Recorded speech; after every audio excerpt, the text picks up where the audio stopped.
بسم اللہ الرحمن الرحیم۔ ایک عورت کا خاوند وفات پا گیا۔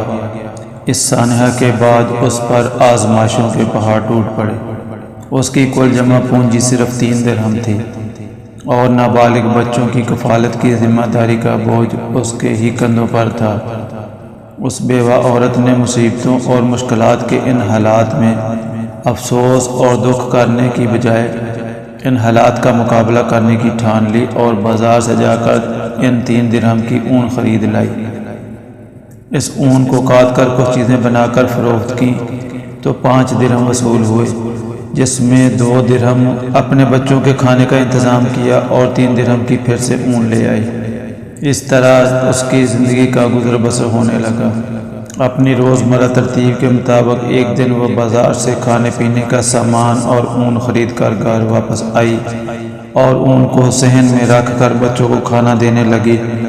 جب بچوں کو کھانا دے کر وہ صحن میں آئی تو اس نے دیکھا کہ اتنے میں ایک پرندہ اڑتا ہوا آیا اور اون اٹھا کر لے گیا۔ اس عورت کے لیے اپنے روزگار کے اس اسباب کا ختم ہو جانا بہت دکھ کی بات تھی۔ مستقبل کی ہولناکیاں اور مصیبتیں اس کی آنکھوں کے سامنے گھومنے لگیں اور وہ بہت مایوس ہو چکی تھی۔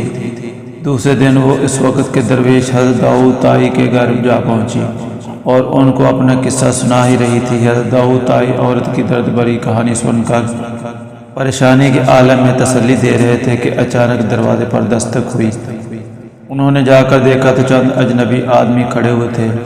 آپ نے ان سے آنے کی وجہ پوچھی تو انہوں نے کہا کہ حضرت ہم سمندر میں سفر کر رہے تھے کہ ہماری کشتی میں ایک سوراخ ہو گیا۔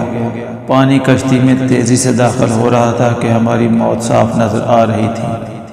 مصیبت کی اس گھڑی میں ہم میں سے ہر شخص نے عہد کیا کہ اگر اللہ پاک ہماری جان بچائے تو ہم میں سے ہر ایک آدمی 1000 درہم صدقہ دے گا۔ ابھی ہم دعا کر ہی رہے تھے کہ ایک پرندے نے کہیں سے ہماری کشتی میں ایک اون کا گولا لا کر پھینک دیا، جسے ہم نے جلدی سے سوراخ میں پھنسا دیا۔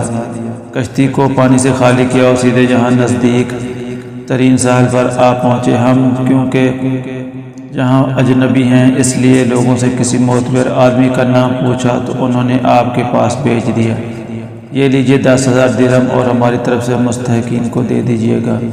اس ساری گفتگو کو کمرے میں موجود عورت بھی سن رہی تھی۔